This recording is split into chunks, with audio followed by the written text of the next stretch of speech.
Alright everybody, it's Eric from firearmtutorials.com, and today I'm just going to do a quick gun cleaning little how-to here, some of the stuff that I use for my guns, and just talk a little bit about it. So I don't always use these, but if I'm going to clean a lot of guns, or I'm going to clean something that's really dirty, like a lot of rifles, or a suppressor, or something that's just really got a lot of carbon in it, I'll use these gloves. Now these are actually for working on cars. My mechanic actually uses these, and I figured if he could use them to work on cars that they'd be tough enough to work on guns. And I'll go ahead and show you these. I bought, was there 100 of them in here? And they're not too bad. I think it was like 20 bucks, 15, 20 bucks for this whole box. And they come by hand size, so I don't know what, yeah, I got extra large, but so to the untrained eye they look like every other rubber glove in the world, but these are obviously for automotive use, so they're resistant to nearly every chemical, even some very, very harsh stuff. There's a listing on the back of it, and it explains some chemicals that it's resistant to that I didn't even know existed, so, and ones that I can't pronounce. So there you go. I will say the only negative thing about these, they won't tear from the outside, but if you have long fingernails, they will tear from the inside. So just make sure that you know, you have your nails cut before you start using these if you don't want them to break. So let's see. What I'm going to clean here is just a USP.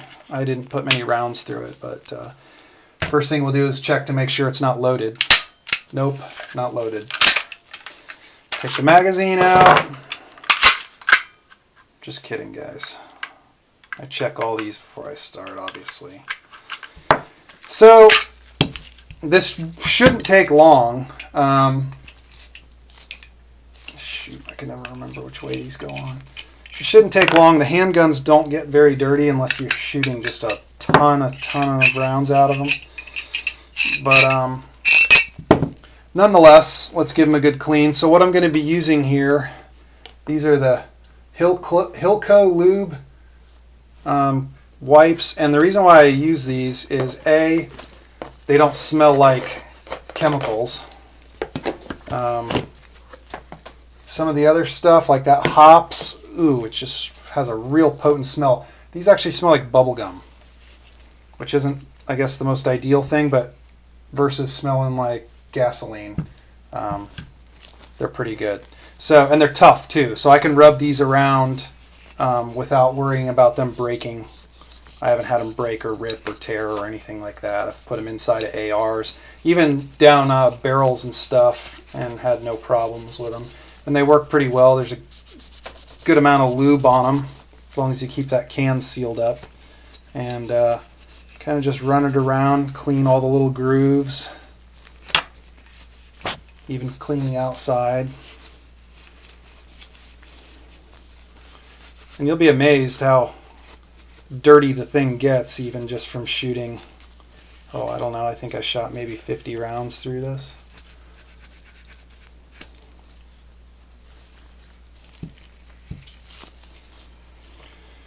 There you go, the gloves are doing their job. Clean the frame out here. Trigger bar. Get down in the mag well. Alright, and we're back after the battery died on the camera. So I basically just wipe this out. Let me give you a better look here, maybe with some light. White light, yellow light.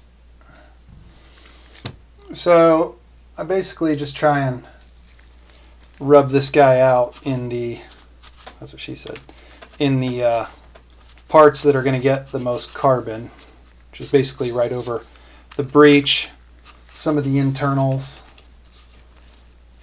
But like I said, this gun isn't too dirty, so I'm not that worried about it.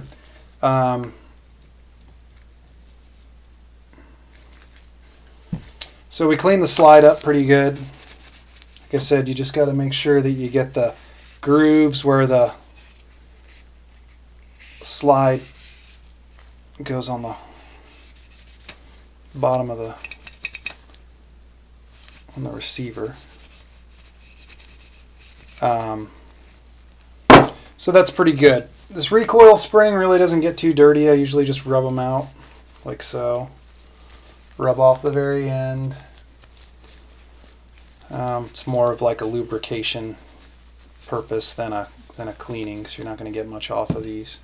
And that's the best thing about this. It's kind of a CLP, like a cleaning, lubricant, and protection. Clean the barrel threads. Those will get a little bit of carbon on them if you're shooting suppressed. Now this part back here, the feed ramp, yeah, it wiped out really good there because, like I said, I didn't put many rounds through it. But sometimes you'll have to use like a brush or something because there'll really be some stuff caked on there. That's not the case here. And lastly, the barrel. I like to use a bore snake pretty much exclusively.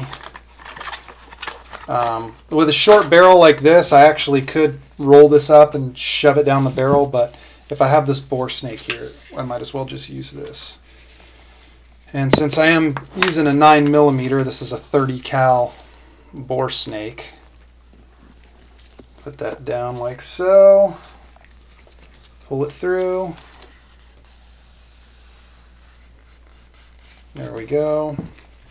And depending on how dirty the barrel is, it's not in this case, I'll either squirt right on the coarse part here.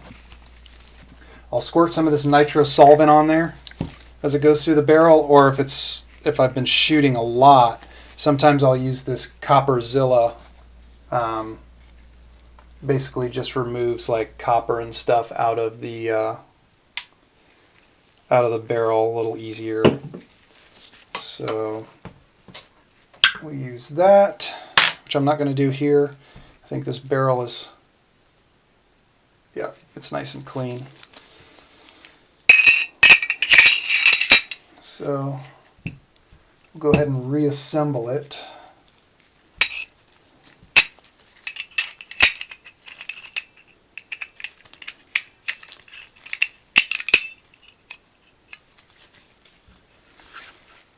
There we go. Usually I put a couple drops of gun oil in the slide here, but I'm not going to do that this time, simply because there's already enough in there and I don't want it to drip out the sides. The only problem with over oiling, and you'll see this has still got a lot of oil from the rag there, is if you over oil this, the grooves where the slide goes on, it'll start to seep out the cracks here, or sometimes it'll even get on your hands or out the back. So you don't need a lot. I mean, unless you're really like trying to use it for an extended period of time without cleaning it, you shouldn't need it. So that's pretty much it. I mean, check it out. You can use a snap cap if you want, but basically just check the functionality of the gun.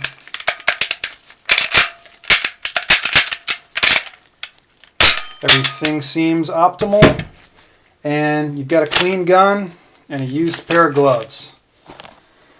So that's it, guys. Thanks for watching.